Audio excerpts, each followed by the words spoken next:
Do you wish you had more resilience? We have an amazing show for you. You know those days when you're just like, oh, I can't recover from this, like too much going on, okay? We get it. This is an amazing show with Rebbetzin Yaffa Palti, and she's like this amazing, yummy person, you will see, and she's going to walk us through step by step how to have more resilience. Stay tuned.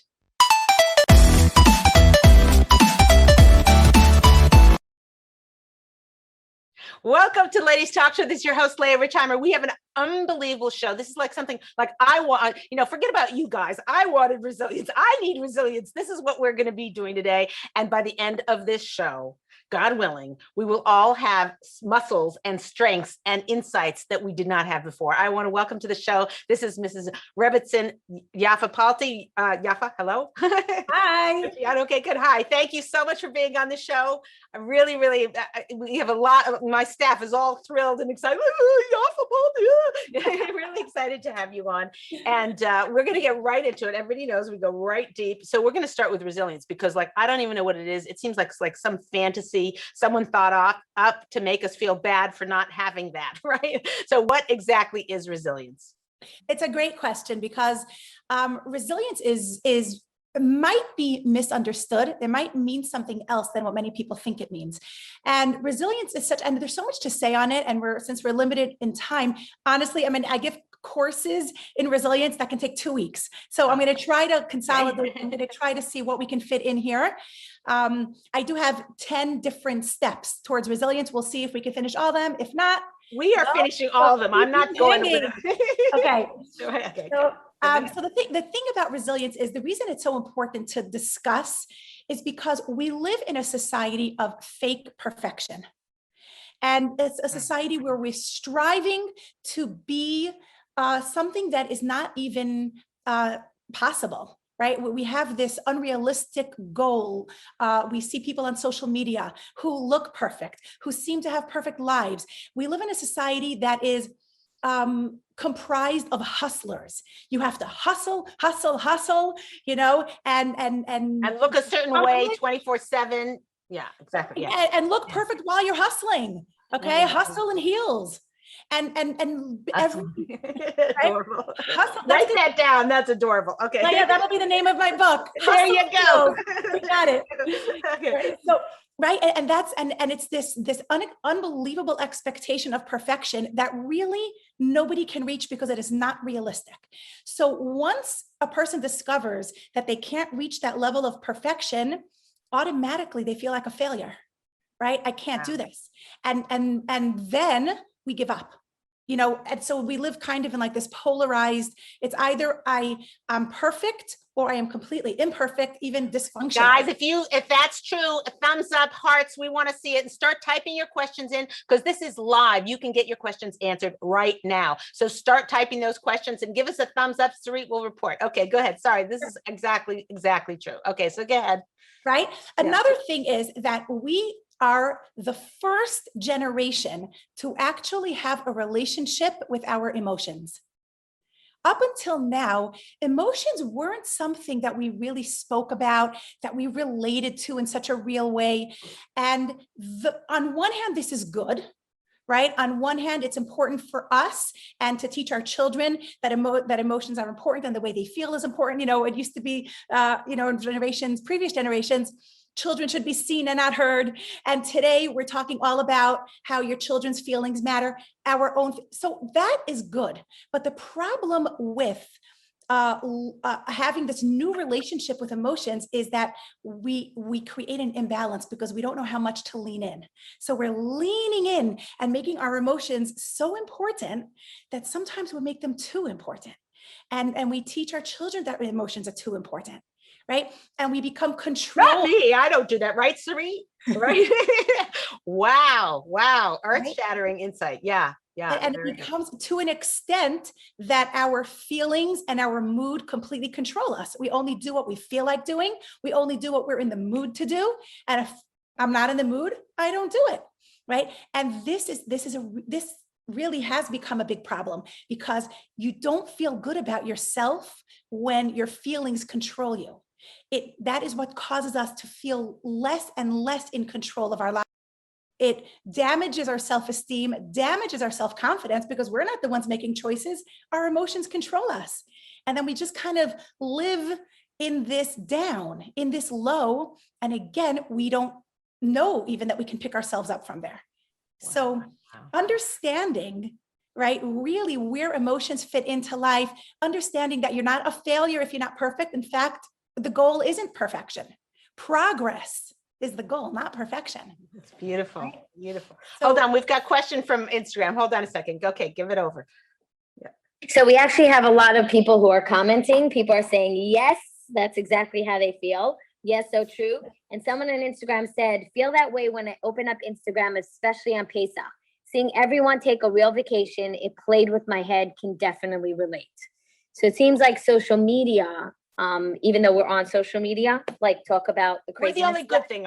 Well, there's a bunch of good things, but you have to be choosy. But that's what happens. I think somebody is saying, you know, you get on to like, go onto social media because you want to do the good things like our program, but then you get distracted and you end up looking at all these other things. And how do you?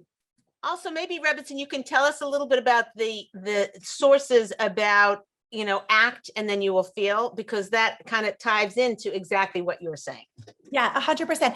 So I actually have that. So I told you I have 10 steps. So within one of those steps, I am going to talk about activation energy, which is something that is such a powerful force that we need to have in our lives. Activation energy is when you decide to get up and do the thing that needs to be done, even when you don't feel like doing it, you activate the energy to do it. So for example, if you decided that you need more movement in life, okay, healthy habits, and you need to get up early and go walking in the morning. So you make that commitment, you make that decision, you're gonna do it, right? And then your alarm rings 6 o'clock in the morning. And what's the first thing in your mind? Are you out of your mind? Like, what was I thinking? Not today. My leg hurts. Yes. Yeah. Right? Exactly. Like, what was I thinking yesterday? And that happens so often. We're in a moment where we make decisions. And then when it comes down to it, we're like, I don't know. We have every excuse possible. Right. And in fact, I wanted to talk about this idea of the antithesis to resilience is excuses. Right? That Wait, when hold on a second. The antithesis, like meaning the thing that works cross purposes with resilience. Like if you want to be resilient, then you need to jettison your. I'm not. Yeah, the number one obstacle. Let's say, let's use the word obstacle. Okay. The number one obstacle toward any sort of growth, toward any type of resilience, is excuses. And I'll tell you what I mean by this. Okay, and then we'll get back into activation energy. I want to go to the 10 things. Okay, go ahead. Yeah, well, the truth is, I'm already mixing up all the 10 things. I'm just like, you know, we'll get them all, but we may not go. We'll get them all. They might be a different order, but I want them all. But I'll definitely at the end, I'll definitely tell you 1, 2, 3, 4, 5, but we might have discussed things previously, okay? Because since you're asking questions, I'm answering based on those questions, okay? Good. So, so the idea of okay, there's one word. The thing with excuses, well, I'll get to that in a minute. The thing with excuses is that we are so creative. I don't know about you. I'm so creative that I could come up with the best excuses in the world for everything. Okay, for everything. And everyone will believe my excuses. They're so good. And I'm sure you, many of you listening to this, you can come up with the best excuses and everyone believes you. They're like, oh, wow. Okay, great. No problem. You're excused. There's one person who doesn't believe your excuses. And that's you. Wow. You're the only one who knows that they're just excuses. And as long as we keep excusing ourselves for not doing the things we need to do, we will never be able to accomplish them. We will never be able to grow. We will never be able to pick ourselves up. If we live, excuses is living life like a victim. And we live in a society that celebrates victimhood. And I want to get into this a little bit more. I'm going to connect it to this time of year, the going between Pesach to Shavuos. I'll get to that in a few minutes. But the thing with excuses, again, is that everyone believes them, everyone buys them, except for us. So can I ask you a question though? Because you seem like it's like, oh, she's right. She called me out. But now it just feels like, oh, such a burden. Like really, like I can't do excuses. Like how am I going to survive without my excuses? So here's the thing. Excuses are so easy. They're so easy. Okay. Living life like a victim is easy. When the Jews left Mitzrayim, okay, we know that most of them, the majority did not leave. The majority stayed. They did not want to leave, which is a whole other conversation in itself. Why did they want to leave? Life was so miserable in Mitzrayim. They had an opportunity to be free, an opportunity to break into something new, an opportunity to, to be independent. And yet they were so scared. And that's a whole conversation in itself of sometimes, no matter how difficult something is, we prefer known hells to unknown heavens. Wow. Right? Wow. No matter how difficult you start becoming comfortable. I love that. Right, hold on. We're going to make some bumper stickers after this. All right. Some t-shirts. We'll get some merch going. So we have like, it's, it's this idea that you can be uncomfortable and learn to get comfortable in your discomfort. No matter how miserable life is, it's familiar. So we stay in it. And this, again, sensitive topic and bigger topic, but this is sometimes why people remain in abusive relationships. Sometimes it's so difficult to leave because even though I know logically that life could be better on the outside, this is my comfort zone right now, as miserable as it is. This is why people remain in jobs that they hate and in friendships that are toxic, whatever it is, right? And I'm not talking about the other aspects that sometimes they're afraid to leave. They're afraid of the person, the abuser. That's, again, as I mentioned, a topic bigger than this right now, okay? So these are reasons why sometimes people stay. They're afraid to leave. But there's another reason that I want to talk about now, because even 1/5, 20% of the Jews left Egypt, and in the desert, there's one thing that they kept doing the entire time. They kept complaining. Right? Guys, it's in our DNA. That's what we do. We just complain. And even though they were being fed with everything and protected and taken care of, they complained. And at one point, what was their complaint? They complained that they said to Moshe, we miss the free fish that we had in Egypt. That's what they said. We miss the free fish. Seriously? Free? These people were slaves. Who was giving out free sushi to them in Egypt? Nobody. What kind of free fish? So Rashi jumps in and explains. He said, it wasn't the free fish. He says, Chinam min ha-mitzvot. They were free from doing mitzvos. And that's what they miss. You see, in Egypt, they were slaves. They were oppressed. They were abused. They were in a relationship with the Egyptians, and an abusive relationship where they were the victims. And as difficult as it was, and as painful as it still was easier to be a victim. They knew that right now, they were on their way to receive the Torah. And the Torah meant a life of responsibility. It have to own up. I can't sit back anymore and say, well, what can I do? I'm a victim. What can I do? I was treated this way. I was treated that way. I have to stand up and say, no, now I have to make choices. There's right and there's wrong. There's morals. I have to take responsibility, and responsibility is so hard. And this is where we're at right now in those days between leaving Mitzrayim, leaving our victimhood. The word Mitzrayim actually comes from the shoresh of Mem Tzadik Resh, which means boundaries, limitations. And that word comes from the shoresh of Tzadik Resh, which means narrowness. Right? Tsar, you know the song, Kol Olam Kulo Gesher Tsar Me'od, right? The narrow bridge. Tsar means narrowness. We got out of Mitzrayim physically. And these days leading to Shavuot, are the days where we have to break out of our mental slavery, our emotional slavery.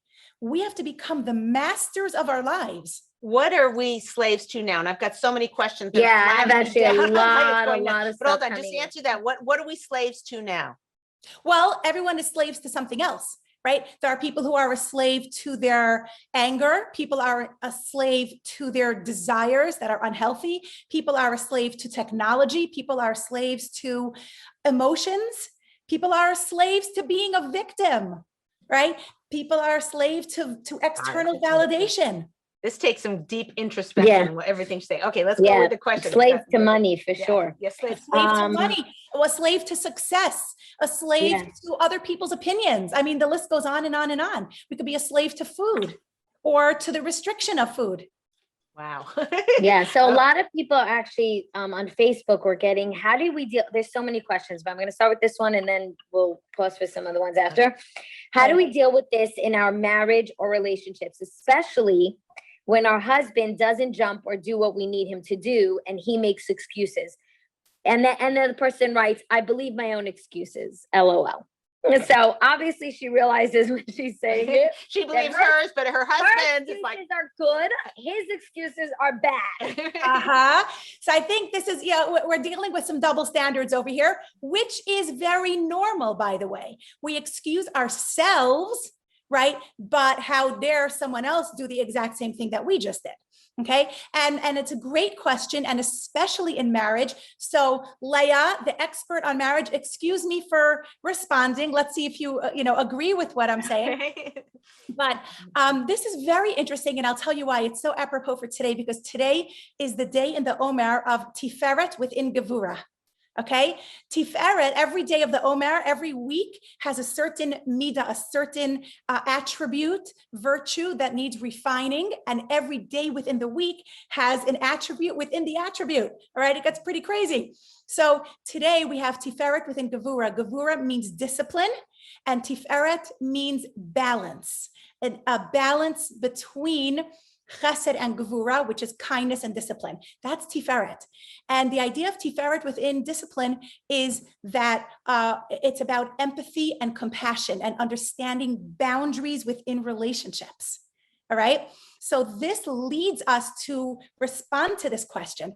Within a marriage, and it also refers to love, by the way, the idea of love and how to love and what it actually means. And I would like to define love right now as something that is, and this is love in any relationship, okay? Love is when you not only focus on the positive traits in another person, but you define the person by those traits. When you focus on the virtues and the positive things, qualities of another, and then you define them by those, because it's so easy for us to focus on the negative and to define a person. Let's talk about in a marriage now, to define our spouses by their negative, right? Because we have this narrative already in our minds about them. You always this, or you never that. And we just everything fits into that narrative. So for example, this person's question was, what do I do if my husband doesn't do the things he needs to do? Was that what she was asking? Yeah. Mm-hmm. So here's the thing. I get questions like this all the time from people because I've been teaching brides for many years, and I teach refresher courses to women, and I do Shalom Bayis classes. And I get these questions all the time. Yaffa, I don't know what to do. My husband, this is usually newly married people. My husband doesn't wake up for Shachris. He doesn't get up in the morning. I don't know. When we were engaged, he had so much Yirah Shamayim, and all of a sudden he's not going to shul. Fear of heaven, right? Yeah. Right, the fear of heaven, and he had this relationship with God, and all of a sudden he's not going to shul now in the morning, not going to the prayers. What am I supposed to do? I can't get him out of bed, and I always say to them, and first of all, they usually start off the question with, they say, so how do I get my husband to XYZ? I stop them right there. And I say, first of all, you don't get your husband to do anything. Just like a husband doesn't get his wife to do anything, right? That's not a healthy relationship at all.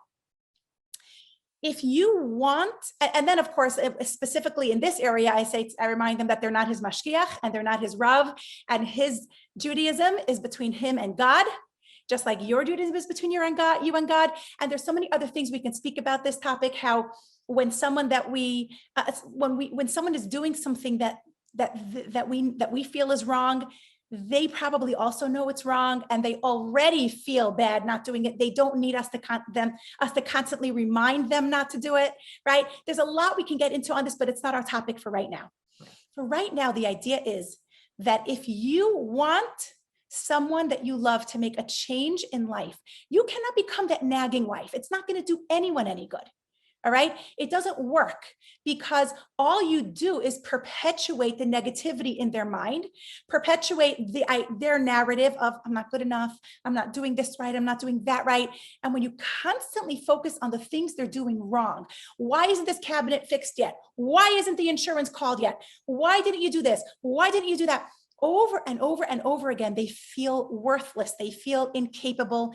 And there's a reason they're not doing it, right? Whatever that reason. And they become the victim. It's like they can let it off the hook. Well, she's going to just pound on me no matter what I do. So 100%. Why should I even give an effort? Exactly. And then the cycle continues because you start viewing your husband in more and more of a negative way. He's incapable. He's incompetent. He's inept.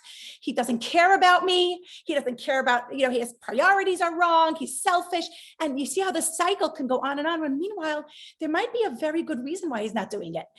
Specifically when it comes to waking up in the morning to go to prayers, I always ask these women, is your husband a morning person or a night person?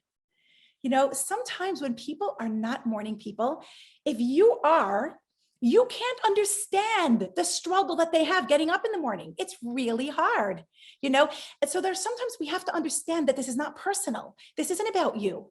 It's not that he doesn't care about you. It's not that he doesn't care about his relationship with God. Understand that there's something going on that's making it hard for him, whatever that is. So here's the cycle. The thing is that in marriage, generally speaking, okay, here's the cycle, and then we'll continue on. A man needs, this is what a man and woman each need from their husband, okay? This is the cycle. A man needs respect and wants love. A woman needs love and wants respect. So what happens is, right? So what happens is that when you lose respect for your husband because he's not getting up in the morning or because he's not fixing the cabinet or he's not doing whatever it is you think he should be doing and he's not doing, you lose respect for him. You treat him with less respect. He feels worse and worse and worse about himself. His self-esteem is getting damaged by the day, right? He has a very hard time reciprocating with love for you because he doesn't feel good about himself. Then you're not receiving the love you need. And you can't give him even more respect and you can't reciprocate that love. And the cycle goes further and further down. So how do we switch the cycle to be a virtuous cycle upward instead of a vicious cycle downward? We switch the cycle by learning to focus on the qualities of your husband or of your wife instead of on their shortcomings. Instead of saying, why is my husband not, fixing the cabinet? Why is he not getting up? 1 second. What is he doing that's really virtuous? Maybe he's a wonderful father. Maybe he works really hard and brings in a lot of money. Maybe he has a heart of gold and he's always there for people. Whatever it is, what is he doing right? He's obviously doing something right if you married him, right? Or her. What is he doing right? What is he doing? It's gorgeous. The other thing about, we talk a lot about, Rav Moshe Cordovero gives over, all bracha comes from Shemaim through the husband into the wife. And if the wife is receiving, God responds very quickly and gives the husband more blessing to bring into the house. Okay. So what a woman can do, her husband's not, not waking up for shul. He's not doing the things she wants him to. The more she becomes a receiver, the larger a vessel of receiving she becomes, the more it stems exactly with what you're saying. The more she receives his blessing and appreciates and thanks and focuses on what he is bringing to her and thanks him and appreciates him, the more blessing will come from God himself. 1,000%. Yeah, and this isn't Leah Richeimer. This is Chazal. This is our 3,000-year-old bulletproof track record that is guaranteed to work. Is that if you receive from your husband, the more you receive, the more blessing will come into your home. So for that issue, if he's not waking up and whatever, and he's a morning person, and you're trying to figure out all the logistics, and you're focusing on how annoyed you are, rather than focusing on when he does get up, he says, "Would you like me to make you a cup of coffee?" Whatever it is, like you focus on what he's doing right, and you receive that from him, and you that will grow. And it goes, that's beautiful, 100%. And it goes even more than that, because what happens is that once he feels better about himself, then he'll not only be doing the things that he's doing even better, but even the things that were hard for him, now he'll have the strength to do them. So now he'll be able to pick himself up and say, again, this comes full circle to resilience, how we can help other people become resilient by focusing on their strength, by focusing on what they can do. And this, That's awesome. We're having so many questions, and actually, it's really fun. It's cute because Dina, our favorite Dina from Torah Anytime. Yay. Yaffa, she's like our favorite Torah Anytime person of all time. Well, my favorite. I love Dina. From London. We'll have others. We love everybody. I have like this affinity for Dina. But anyways, she writes, I remember the same question on the show with Rabbi Ben Sion Schaefer. And he actually, when the question was put to him, how to get your husband to change, he also said, you don't. So it's nice that it's coming from a man and a woman. They're both saying the same thing. Exact same thing. So let's go through. I'm happy to hear that. Okay. She actually also said, Leah, it's only 20 minutes into the show and she already gained so much. Thanks for getting the best people on. Yay. So, shout out to you on that. Shout out to Dina. Okay. And everybody else, we all love all the Torah Anytime people. You can't say she's favorite. Everyone else will feel like chopped liver. Yeah, by the way, they're all my favorite. As soon as I quote them, they become my favorite. You know whoever that. writes in becomes her favorite. Okay. That's it. Okay. So let's go through can you just list off the 10 things? Just so I'm just nervous. Let's go. Okay. Yeah. Let's go list them off and then we'll go through slowly. List them. Yeah. Like in other words, give us the list and then we'll get to each one of them. Okay, sure. All right. So here's the list of the 10 ways to build your resilience. Number 1, know your strengths. Okay. Know who you are. Know who you are. Okay. Go through it after. Just read it. Read. Okay? We're going to come back. Just read. Okay. So now I'm just reading it. This is going to be hard because each one I wanted to start talking. Okay. I know. Number 1, know your strengths. Number 2, find a sense of purpose in life. Oh, wow. Okay. Oh, wow.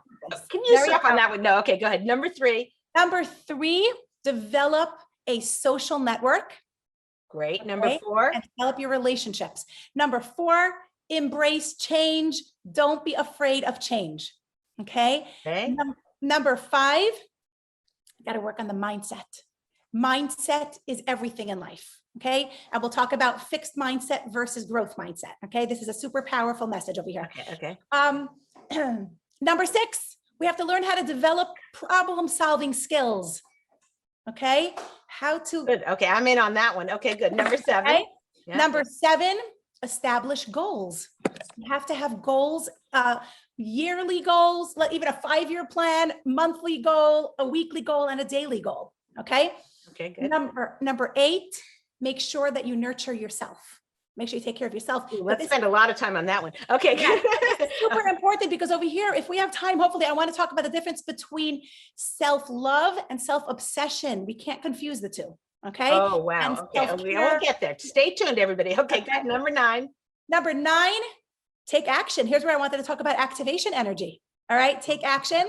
Okay. And then number 10. Number 10, keep at it. Don't give up. A lot to talk about over here, how to stay consistent and how to actually perform that resilience. Okay, fine. Let's go to back to number 1. What do you think of these? Okay. Okay. Number 1 is? Okay. So number 1 is. I'm keeping her on track. I just want to get as much juice as I can out of this lady. Sorry about that. Okay, go ahead. Okay. It's a pleasure. All right. So number 1, know your strength. Now I want to talk about this very quickly as a nation and as an individual, because first it's important for us to understand who we are as Jewish people.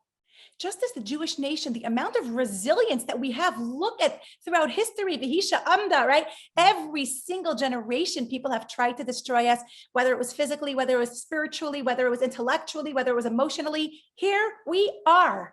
And it's crazy the amount of resilience that we have. And not only that, but do you know what is the time in modern recorded history where there was the largest amount of Jewish marriages that took place? It was right after the Holocaust in the year 46, 47. It's mind-blowing if you think about that. Throughout history, the largest amount of recorded Jewish weddings. I mean, what does that say about us? What does that say about who we are as a nation? So the first thing to understand is we have to tap into who we are as a nation, tap into the energy of our ancestors, all right? To use that resilience. And instead of sinking into despair, instead of coming up with revenge, rancor, whatever it is, we rebuilt life. That's what we did in that year after the Holocaust. We rebuilt life. That was our focus, okay? So That's the first thing to have in mind. Know the strength of who you are as a nation. Next, know the strength of who you are as an individual. Okay. Resilience is often misunderstood. Resilience does not mean, in Jewish thought, resilience is not about bouncing back. Resilience is about bouncing forward. This could be another bumper sticker. Write that down, whoever's writing. A lot of, wait, hold on a sec. Wait, resilience doesn't mean just bouncing back to who you were. It means bouncing forward. It is a process of becoming greater. Yeah. Wow. Wow. Right? Wow. Resilience is the process of becoming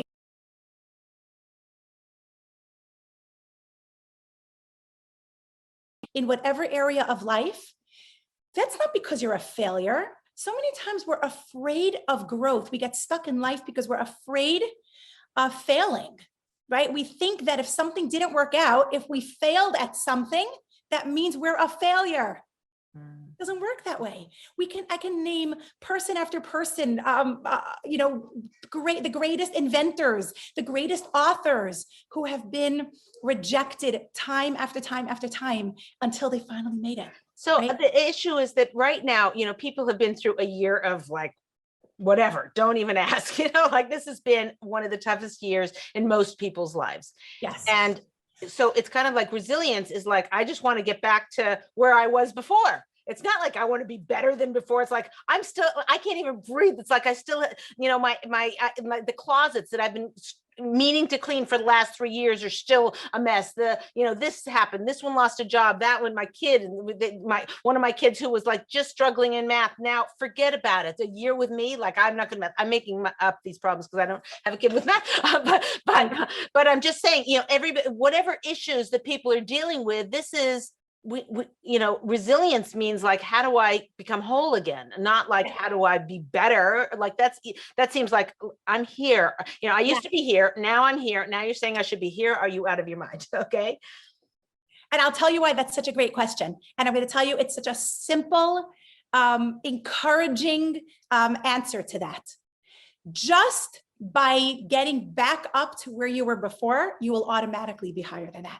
Because when so many things are going wrong in your life, or so many things are difficult, and there's so much darkness and uncertainty and complications, being able to pick yourself up from that brings it to a higher level. Just like b'makom shebal tshuva omed, right? In the place that a person who does tshuva, a place where he stands or she stands, nobody can reach that place because it's compared to a rope that snaps, right? A rope that's snapped, if you tie the rope back together, you create a knot in the rope, it's even tighter. It's even stronger. That's the strongest location of the rope. It's strongest. We're getting so many questions in here. Do we have time for one?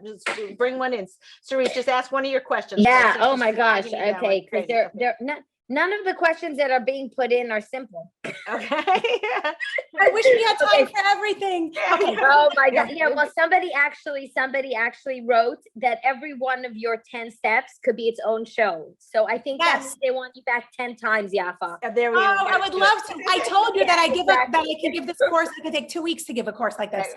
Yeah. Exactly. So somebody asked, how do you teach resilience particularly to, because obviously you can't teach it to your husband, but by connection, if you teach it to your kids, right, your husband may see that it's being done and hopefully by extension learn it. But for her particular situation, now with COVID, as Leah was saying, her son's behavior therapist stopped coming. He's 7 and loved her. There's no reason, no closure, no goodbye. How does she teach him not to feel betrayed? And with that, she said, how do you yourself, if you don't know how to deal with not being betrayed, how do you teach that over to your child? Wow. Great question. Thank you. Great question. It's a great question. And I want to start talking about you have to answer it very quick because we got to get through the other stuff. And by the way, Leah, just to add to it, that what a lot of people are saying is because if you teach resilience to your children, then when they grow up, they'll have that tool as wives and husbands. So it's like, it's almost like it's like an extra pass it along, right? This is exactly what I wanted to say. That there is, I'm sure you've all heard of this style of parenting called helicopter parenting, right? So there's very well-known concept called helicopter parenting, where you kind of hover over your child, constantly watching everything that they do. And we know that that's not a healthy style of parenting. There is a newer style of parenting that's called lawnmower parenting. Are you familiar with this, Leah? No, this sounds good. Okay. No. Okay, so listen carefully. Lawnmower parenting is when you take a lawnmower and you pave the way for your child. You get rid of all the weeds and all the stones and make sure there is nothing in the way and the child has a smooth path to walk through. This is very trendy today. Now, this is not healthy because I your was thinking child, the same thing. I'm like, I hope that's not the No. new-ish no, thing. your child is not going to learn how to cut a weed in their life. Your child is not going to learn that they can trip on a stone and still get up and be okay. What we need to understand is we cannot shield our children from pain. We have to shield them from the belief that the obstacles that they face in life will break them. Understand? We Say can't that sentence again. We can't shield our child from pain. We have to shield them from the belief that the obstacles that they face in life will break them. I see. Wow. Right? That they could get through anything. We don't have to pave the way for them. We have to help them along the path, but we don't have to mow the lawn for them to walk down. Okay.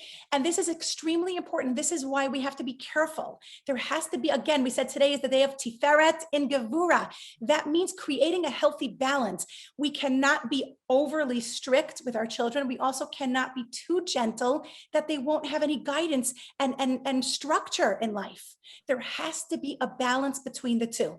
So if we, and I want you to understand also the best way to teach anything. Okay, people ask me all the time, how do I teach my child to have emunah? How do I teach my child to want to daven? The best way to teach any of these things is by example.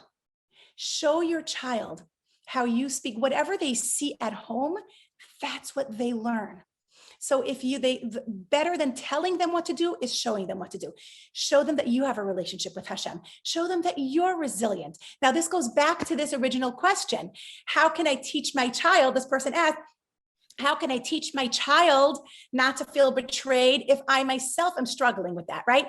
This is such a great question because we teach by example. So that's something that you are going to have to work on. And this is going to be, we're going to discuss this in which number?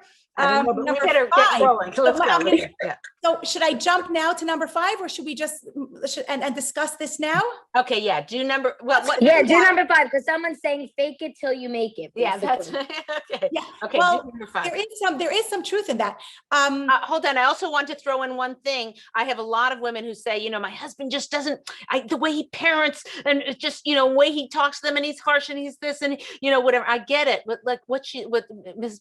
Palti is saying is that there's you need a balance. So you have a husband wants to raise them this way or have this aspect, and that's what he's role modeling. You are role modeling. The kid will learn and flourish in that way of growth. If you're a helicopter parent or you're a lawnmower parent or a power drill parent, whatever you're doing, that it's very, very crucial that you understand that we're so convinced that our way of raising children is right and he's an idiot, not my husband. Okay.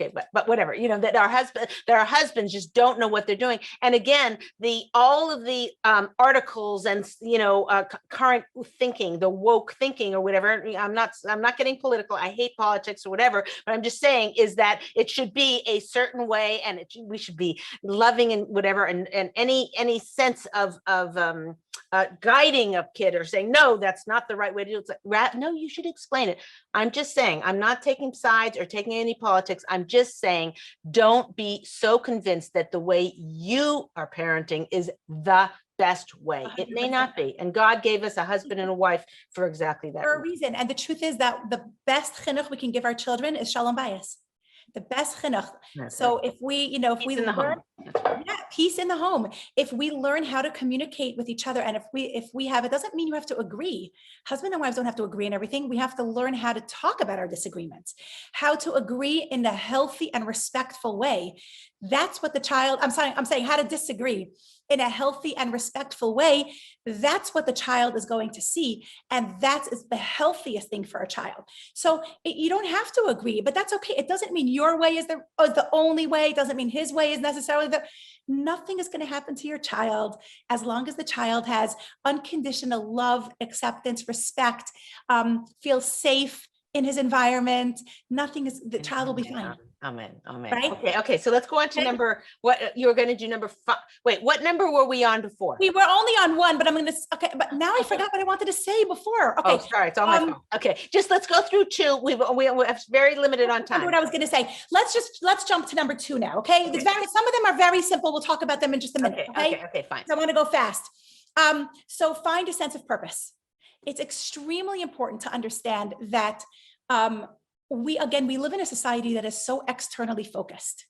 Everything is about how I look. Everything is about my, basically there are 3 different voices that we have inside of us every day, constantly. Okay. 3 voices. We have the voice of the ego. We have the voice of the heart, and we have the voice of the soul. All right. Now it's really hard sometimes to distinguish between these voices. Which voice is talking to me? What does each voice mean? The voice of the heart wants what feels good. The voice of the ego wants what looks good. The voice of the soul wants what is good. Gorgeous. Right? Gorgeous. And sometimes we confuse. She's writing that down. Write it down. Okay, go for it. I'm serious. We're gonna have to have merch after this. So we have this. So those are the 3 voices, and sometimes it's hard to make a distinction between them, right? Which voice says what? Now, a quick way, again, this could be a whole class in itself, but a quick way to understand which voice is what. The voice of the heart, we said, wants what feels good. That's usually about instant gratification. Goes back to what we said in the beginning. What am I in the mood of doing right now? What do I feel like doing? What feels good to me in this moment? That doesn't usually equal what feels good long-term. Usually it's only in the moment, and we often have regrets later about that. The voice of the ego is the ego wants what looks good. Okay, the impression, an external impression of me. How do I appear to other people? Looking good versus being good. Okay, so that's the voice of the ego. Do this for, this attention or that attention, or what are people going to say about you or think about you? But it's not coming from an authentic place. Then we have the voice of the soul, which is the voice that is good. It's the voice that tells you, it's the logical voice that says, that's not good for you. That's not healthy. That's not a good reaction. That's going to hurt someone. That's going to, you're going to regret this. And we have to stop and learn to listen to that. Now it's a whole different topic on how we learn to listen to that, to the voice of the soul. I can't get into that now. We don't have time, but just standing on one foot, what's the icker of it?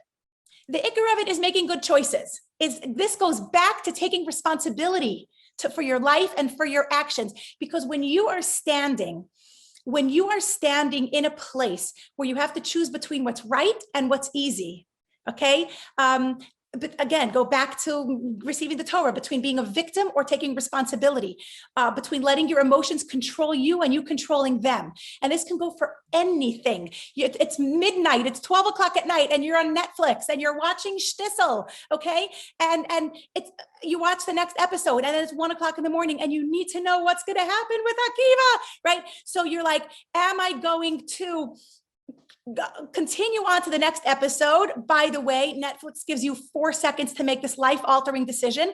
Will I let it continue on to the next episode, or will I close my laptop and go to sleep because I have a responsibility to be a functional human being tomorrow morning, right? And we have this dilemma back and forth, okay? Will I stay up? Will I go to sleep? If you decide to shut off your laptop and go to sleep, how do you feel the next morning?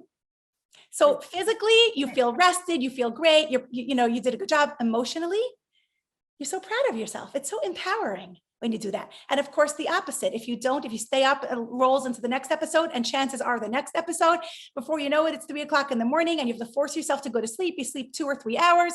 And And the You're a next zombie. morning, you're not only exhausted, but it's so disempowering. You don't feel good about yourself because Netflix controlled you instead of you controlling Netflix, right? So when you make good decisions, when you know you're following the voice of your soul instead of the voice of your heart or your ego, when you say, I know this is the right thing to do, even if it's hard, even if I don't want to do it, that's how you feel good about yourself. And that's how every time you do that, you refine the voice of your soul, because the voice of the body, which is the heart and the ego, is very loud. The voice of the soul is quiet. It whispers. So every time you choose right, you raise the volume on the soul and you quiet down the volume on the body. It's fantastic. Okay, Yaffa, by the way, no joke. Okay, this thing is exploding. Firstly, tons of hearts on Instagram. Facebook, I'm getting that we have a lot of lawnmower moms. One of them actually wrote, I like clean cut grass. By the way, and I love the smell, of freshly cut grass. Yeah. Somebody on Facebook actually is writing, which is great. This is a great show for us. She's writing, I'm cleaning my closet out as I listen to this, trying not to make any more excuses. But Nicole on Facebook says, are our husbands and us, are we supposed to be on the same page? And Debbie adds to that, what if your husband is grumpy months on end? How do you help pull him out of that? You have to answer that with number 3, whatever number 3 is. Oh my gosh, yeah. Okay, let's get to number 3. And I want to point out that is such a great question. And it's also very personal and individual, because it depends on the dynamic. Like, is your husband grumpy? Does he have actual depression?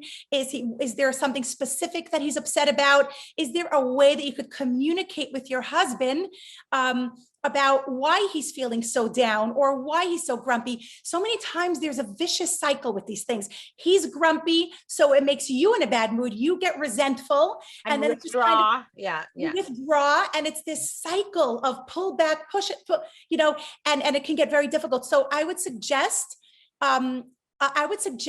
some sort of communication, but not in a heavy way. If you can do it in a light way, he probably doesn't want to turn it into a heavy drama or a heavy anything that could just make things worse. Maybe, and again, this goes both ways. If it's a husband or the wife, just your question was specifically about your husband. I'm not saying this is only a woman's job. Okay. But if you can create an atmosphere in the home that you know is very pleasant for your husband, okay? Sometimes the atmosphere in the home might be overwhelming for him. If it's extremely messy or disorganized, it might be so hard for him that he can't function. If it's extremely rigid and too organized, maybe for him that's too much pressure, right? If it's too noisy, maybe he needs his space and he's not getting enough of his own space. If you could create an environment that can be conducive to your husband's mental health, that can be step 1. Does he like music? Is there a certain music that he likes? Play that music. Is there a certain food that he loves? Make him that meal while you play that music, right? So the first thing I would say, in a nutshell, create an environment that's conducive to your husband's mental health, and then see if you could communicate with him in a healthy way. Again, this is in a nutshell. We can discuss this further if anyone wants to reach out to me privately. Okay? Okay, very good. Okay, good. Okay. What's the next? Now let's get to number 3, which is develop a social network. Ladies, especially, I cannot emphasize enough the importance of having friends. A social network is so important. And I know it's so much more difficult now with the pandemic and everything, for all different reasons. But the good news is that today social networks can be virtual as well. Of course, it's not the same as eye contact and hugs and going out for lunch with someone. If you can do that, super, super important. Develop a social network. But do it in whatever way that's possible, okay? You have to develop yourself socially. It's extremely important, okay? And also, just as an aside from that, we have sources that talk about make yourself a friend and buy a friend. And you're like, excuse me. And it's like, sometimes it takes a lot more effort, and we have high expectations. We're a great friend. How come they're not doing that? Why am I always the one who calls? Why don't they call me? And, sometimes it can be a really off balance, especially in the beginning of a relationship. And what it says, what we are guided to do is to push ourselves forward to make that effort. Why? Because God himself knew that with that social with that effort, the payback is 10 times. You have a feeling that somebody's there for you. And so if you are feeling grumpy, you've got someone to call. If something's troubling you and you need someone to hash out an idea with, you have that person. And sometimes, if it's a family member or, that's also good. You can have best friends who are sisters or sisters-in-law or cousins or something like that. But making that effort is part of our voda as women, part of our job as women. And 100%. payback is, and you do it depending on how much you need it. Some people are very introverted and really don't need more than that one friend. That's fine. Develop that one friendship. Some people are extroverted and they need a big circle of friends. Then you just put in that effort. So whatever it is that you need in your life, make sure that you're filling it. okay, go to the next one. Okay, good. Next one is number 4. This one is so important. Embrace change. We're so afraid of change. We're so afraid of something that's outside of our comfort zone, outside of our box. And again, this is so important when it comes to resilience, because part of resilience happens through discomfort. That's the only way to be resilient, when you are uncomfortable. And we have sort of an unhealthy relationship with discomfort sometimes, right? Because we don't like to be uncomfortable. Discomfort makes us, well, the word is discomfort on purpose for a reason, okay? We like to be comfortable. We like to know that everything's okay. We like when things are predictable. This is part of why we had such a difficult year this year, because everything was uncertain. There was no predictability in anything. Everything was unknown. And everything was a change, and people had such a hard time with this. It's one of the biggest fears in life, the fear of change. There was a poll done years ago where the results of this poll was that people are more afraid of making a big change in life than they are of death. And the reason for that is because death, they don't have to feel it. They don't have to go through it. That's it. It's done. It's not that they want to die. It's that they're not so afraid because they don't have to feel it. But when you make a big life change, you have to go through that change process. And that is so frightening to people, right? So discomfort is something we need to understand how important it is for our children. I want to give you an example. By profession, we have to go on to the next number 5. I know, but this is going to connect to that, and it's so important. I would rather talk about this than fine. Here's something really important. By profession, I'm an addictions professional, and I don't work right now in helping people overcome addiction. What I try to do is I work in preventing addiction in the first place, which is a whole different topic. But what I understand about addiction is that most addictions come from feeling a lack within. There is something that I'm missing within me, and I need to fill it somehow with something. Addiction is not something that anybody works on acquiring. There is no one that I know or ever heard of that said, you know what? I think I really want to get addicted to heroin. That seems fun, right? No. It happens by itself after reaching for something. Addiction happens most of the time. Addiction is either when you want something to start or you want something to stop. That's when addiction happens. When you want to either start feeling a certain way or stop feeling a certain way, right? This comes from the idea of discomfort being bad. I can't handle how I'm feeling right now. I can't handle how my life is right now. I'm feeling uncomfortable inside. I'm missing something. Something's bothering me. This feeling of discomfort makes us panic. And we need to find something to get rid of that feeling immediately. And I'll never forget, right? This is something to have in mind. One of my daughters, there are some kids that have that skin that when they get chapped lips, they get a red ring around their mouth, right? So one of my daughters had this when she was younger. And I'll never forget, I was once doing a Shabbaton, and we had a few hundred college kids at the Shabbaton. And I was giving a class. It was Shabbat afternoon. It was towards the end of Shabbat. And I had about 100 college women in my class. And my daughter walked in. She was about 8 years old at the time. And she walked in and she had chapped lips and she had that red ring around, and you can see that she was in pain. And she said to me, and everybody was quiet, and she said to me in front of everyone, she said, Ima, my mouth is really hurting me. Can I have Vaseline to put on it? And I said to her, sweetie, I'm so sorry. I know that you're in pain, but it's Shabbat and we can't put Vaseline on Shabbat or any creams that we have. And I gave her some other options. I said, I have some baby oil or olive oil, things that you can use on Shabbat, and maybe that can temporarily relieve you of some of the discomfort. And she said, okay. And she walked out, and that was it.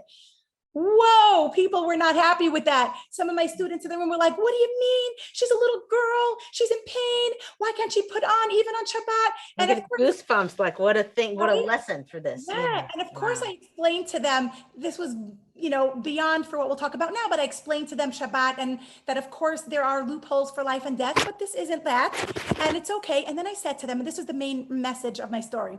I said to them, and is it so bad if my daughter learns that nothing is going to happen if she's uncomfortable for 3 hours? Shabbat is over in 3 hours. What's so bad about her learning that you can be uncomfortable for a little bit and that's okay? And that everybody understood. They said, oh, you're right. I understand that point, right? It's so important for us to understand this. Wow. Okay. Oh, we got so many more questions. We're just going to have to go right in. We got 4 minutes. 3 minutes. Let's continue. Okay. I want to get to number 5. So we have to understand also, and this is connecting 4 and 5. Life is about evolving. This is resilience. When I said that resilience doesn't mean jumping back to where you were before, it means jumping forward, bouncing forward, because life is about evolving. It's not about revolving, right? You could revolve or you could evolve. You know what? I just remembered we're supposed to have, at the end of the show, we're showing a video. So we actually only have a minute. Because we have to show the video in 2 weeks on April 18th at 9 p.m. Do not miss this event. We're going to show the video of Yaffa is joining me. We're having the Daily Giving, which is this a charity, like unbelievable. Like everybody should go to dailygiving.org and sign up. It's an amazing thing. You give $1 a day. You don't even have to think about it. I think it does it monthly or yearly or something like. You don't even think about it. And every day you're giving $1. So you're like, well, Leah, what does $1 do? $1 plus $1. All these people are giving. They're giving millions of dollars away, and they are helping all these. Like they choose. They have these a whole what's that called? Like a portfolio of different charities that they give to each one of them. When you read it, you're like, yeah, I want that one. Yeah, I want that one. Yeah, you're like that. So you've got to sign up. And in 2 weeks, we're having a women's power hour with an unbelievable lineup. And Yaffa Palti is going to be on the show as well. And yay! And I'm hosting the show, and we're going to have a lineup. And everyone's going to talk about small steps to greatness, and we're going to talk about how to help the world. It's really going to be amazing. We need to show the video, and then we're going to come back and do whatever we can in the time we have. So Scott, if you can go ahead and play the video and then tell us when it's over.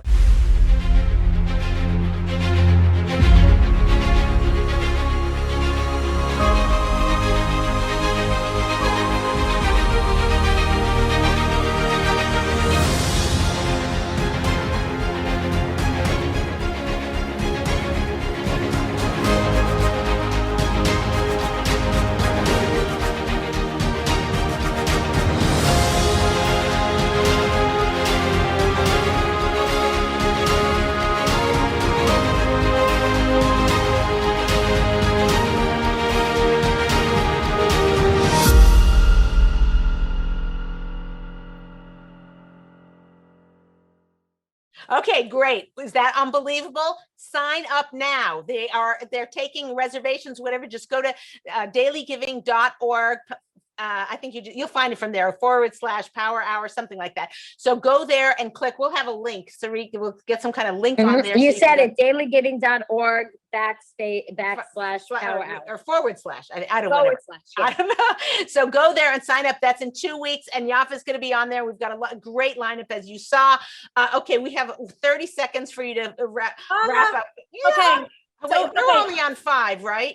You know what? I think we're going to have to do a part 2. What can we do? Can we have a part 2? There's so much more to talk about. So much more to talk about, but also I've got guests scheduled for next month. What do we do? All right, people have to just. We're gonna do a part.